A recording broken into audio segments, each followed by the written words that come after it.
Hello everyone, audio article program में एक बार फिर से आपका स्वागत है और मैं हूं आतिफा। तो आज हमारा चर्चा का मुद्दा रहेगा भारत को बदलेगा राष्ट्रीय क्वांटम मिशन। यह आर्टिकल द इंडियन एक्सप्रेस में प्रकाशित लेख what is the ₹6,000 crore national quantum mission and what it means for science in India और लाइव मिनट में प्रकाशित लेख why India's quantum computer forum matters के सम्मिलित सारांश पर आधारित है। इस आर्टिकल में टीम दृष्टि के इनपुट्स भी शामिल हैं और साथ ही ये सामान्य अध्ययन प्रश्न पत्र 3 के विज्ञान एवं प्रौद्योगिकी खंड से जुड़ा हुआ है। तो चलिए आर्टिकल की शुरुआत करते हैं।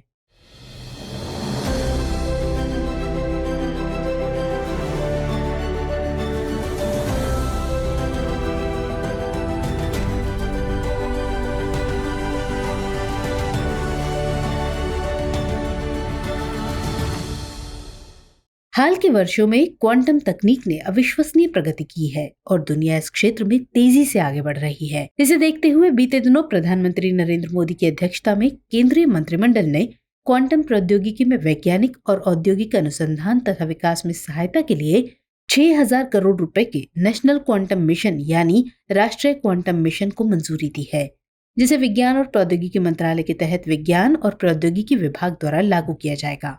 इस मिशन के तहत कई लक्ष्य केंद्र सरकार ने निर्धारित किए हैं, जिन्हें पूरा करने की समय अवधि 2031 तक रखी गई है। इस मिशन का उद्देश्य वैज्ञानिक और औद्योगिक अनुसंधान का विकास करना तथा क्वांटम प्रौद्योगिकी में एक जीवंत और अभिनव पारिस्थितिकी तंत्र को निर्मित करना है। अब ऐसे में हमारे लिए जानना जरूरी हो जाता है कि क्वांटम तकनीक क्या है और भारत जैसे देश में इसकी आवश्यकता क्यों है। राष्ट्रीय क्वांटम मिशन का उद्देश्य क्या है और इसके तहत आगामी वर्षों के लिए क्या क्या लक्ष्य निर्धारित किए गए हैं। इसके अलावा इस आर्टिकल में हम ये भी समझने की कोशिश करेंगे कि क्या क्वांटम तकनीक को लेकर इससे पहले भी भारत में कोई पहल हुई है। साथ ही हम क्वांटम तकनीक के आने से उत्पन्न होने वाली चुनौतियों और समाधान की दिशा में भी बात करेंगे। तो आइए सबसे पहले समझ लेते हैं कि क्वांटम तकनीक क्या है। असल में 21वीं सदी अत्याधुनिक तकनीक का युग है। ये युग मनुष्यों को तकनीक के माध्यम से असंभव कार्य करने के लिए प्रेरित कर रहा है और इसी दिशा में आगे बढ़ने का एक उदाहरण क्वांटम तकनीक है। दरअसल ये तकनीक क्वांटम सिद्धांत पर काम करती है। इस सिद्धांत का प्रतिपादक मैक्स प्लैंक को माना जाता है। क्वांटम तकनीक परमाणु और उप परमाणु स्तर पर ऊर्जा और पदार्थ की प्रकृति के बारे में जानकारी प्रदान करती है। इसलिए माना जा रहा है कि ये तकनीक आने वाले समय में क्रांतिकारी बदलाव लाएगी। इसकी मदद से डेटा और इन्फॉर्मेशन को बहुत कम समय में प्रोसेस किया जा सकता है। इसी के मद्देनजर भारत सरकार ने राष्ट्रीय क्वांटम मिशन की शुरुआत की है। दरअसल 19वीं सदी में क्वांटम फिजिक्स का जन्म हुआ था, जिसके बाद क्वांटम सिद्धांत दुनिया के सामने आया। ये तकनीक सब एटॉमिक लेवल पर ऊर्जा और पदार्थ की व्याख्या करती है। गौरतलब है कि क्वांटम सुप्रीमेसी क्वांटम कंप्यूटर का हवाला देता है, जो ऐसी समस्याओं को हल करने में सक्षम है।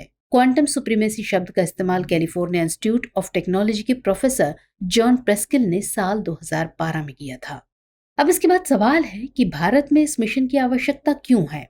दरअसल भारत एक विकासशील देश है, जिसे कई मामलों में अभी मीलों का सफर तय करना है। ऐसे में क्वांटम तकनीक की दिशा में बढ़ना एक सुखद प्रयास है। इस मिशन के तहत भारत सामान्य कंप्यूटरों की तुलना में कई गुना शक्तिशाली और बहुत ही सुरक्षित ढंग से जटिल समस्याओं को हल करने वाले कंप्यूटर तैयार करेगा। ये क्वांटम कंप्यूटर्स एटम स्तर पर काम करेंगे। इनमें कैलकुलेशन के लिए क्लासिकल बिट्स की जगह क्वांटम बिट्स का इस्तेमाल किया जाएगा। इसका फायदा ये होगा कि किसी भी जटिल से जटिल समस्या को चुटकी बजाते ही हल किया जा सकता है। इस तरह ये देश की प्रगति में काफी सहायक सिद्ध हो सकता है। इस मिशन की शुरुआत के साथ ही भारत क्वांटम प्रौद्योगिकियों में अनुसंधान एवं विकास के क्षेत्र में दुनिया के पहले से 6 अग्रणी देशों के समतुल्य आ गया है। इस मिशन से भारत की स्वास्थ्य व्यवस्था में सुधार, रक्षा, ऊर्जा और डेटा सुरक्षा तक में व्यापक मदद मिलेगी। इसके माध्यम से digital India, make in India और आत्मनिर्भर भारत जैसी पहलों के साथ सतत विकास जैसी प्राथमिकताओं की पूर्ति को बढ़ावा मिलेगा।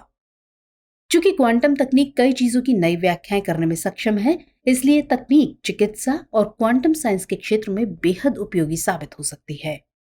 गौरतलब है कि प्रकाश एनर्जी फोटोन के बहुत ही सूक्ष्म और न बांटी जाने वाली यूनिट्स या क्वांटा से बनता है। इस लिहाज से इसकी सहायता से कुछ ऐसे नए उत्पादों का निर्माण किया जा सकता है जो क्लासिकल टेक्नोलॉजी से नहीं बनाए जा सकते हैं।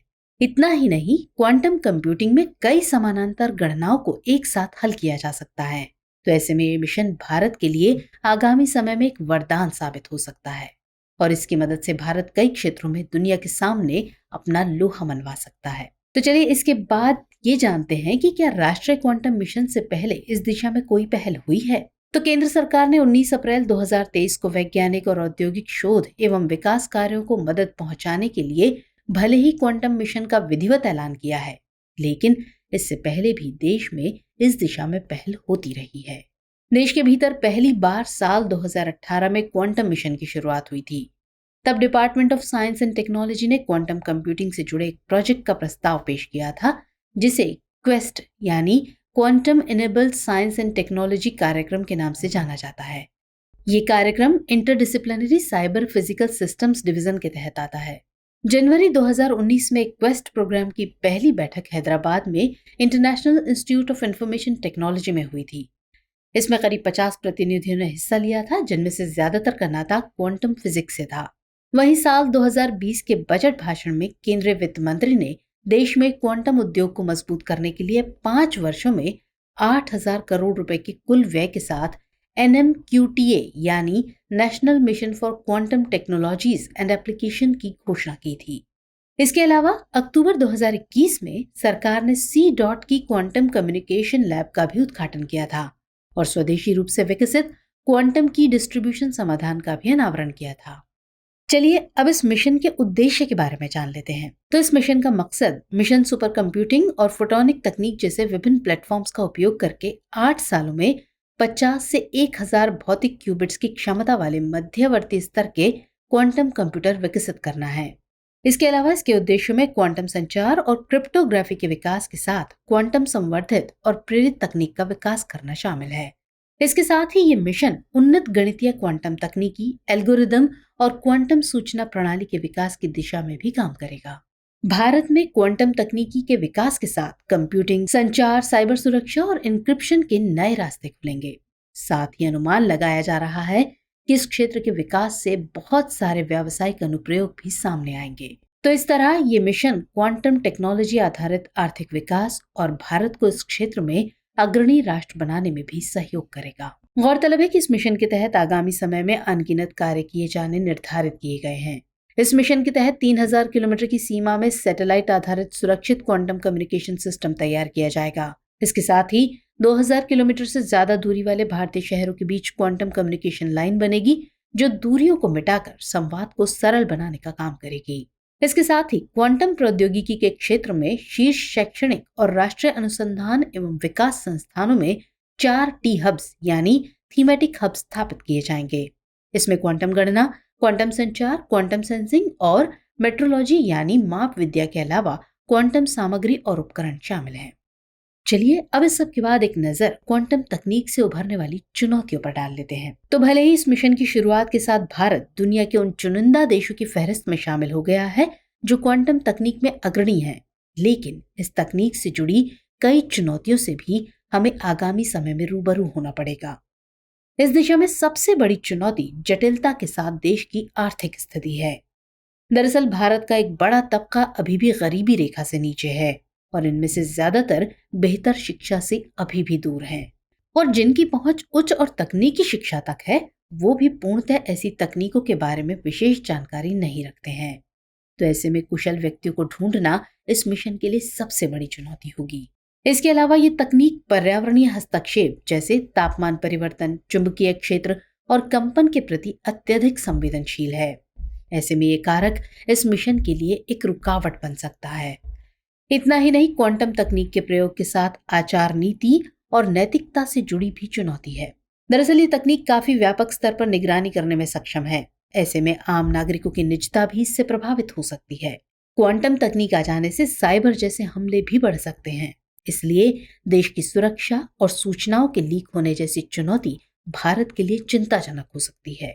इन सब मसलों से अलग एक अन्य चुनौती क्यूबिट्स को बनाना और इसकी त्रुटियों से निपटना है, क्योंकि इसकी लागत बहुत अधिक है। तो अब ऐसे में सवाल उठता है कि इस मामले में आगे की राह क्या हो। तो चूंकि ये तकनीक नई व्याख्याएं करने में सक्षम है, इसलिए कई क्षेत्रों में इसके बेहद उपयोगी होने के अनुमान लगाए जा रहे हैं, जो भारत के लिए भी लाभदायक होगा। लेकिन भारत में क्वांटम मिशन को बढ़ावा देने से पहले रिसर्च के क्षेत्र में अभी बहुत कुछ सुधार की जरूरत है। साथ ही बेहतर नीति निर्माण की आवश्यकता है ताकि ये सुनिश्चित किया जा सके कि इस मिशन से विकसित संसाधनों का कोई गलत इस्तेमाल न हो सके। इसके अलावा क्वांटम तकनीक के क्षेत्र में निजी क्षेत्रों की भी भागीदारी सुनिश्चित की जानी चाहिए ताकि पैसों की कमी से ये महत्वाकांक्षी मिशन शिथिल न पड़े। राष्ट्रीय क्वांटम मिशन को सफल बनाने के लिए योग्य और कुशल मानव संसाधन का निर्माण करना भी जरूरी है। ऐसा इसलिए क्योंकि मिशन सुचारू रूप से क्रियान्वित हो सके, इसलिए सरकार को इस दिशा में भी विचार करना चाहिए। इस पूरी कवायद में बहुपक्षीय संगठनों, सम्मेलनों, संधियों और समझौतों का सहारा लिया जा सकता है। इसके अलावा सरकार को इस मिशन के संदर्भ में ऐसे प्रावधान करने चाहिए जिनसे आचार नीति और नैतिक हितों का हनन होने से रोका जा सके। चलिए अब नोट कर लीजिए आज का सवाल।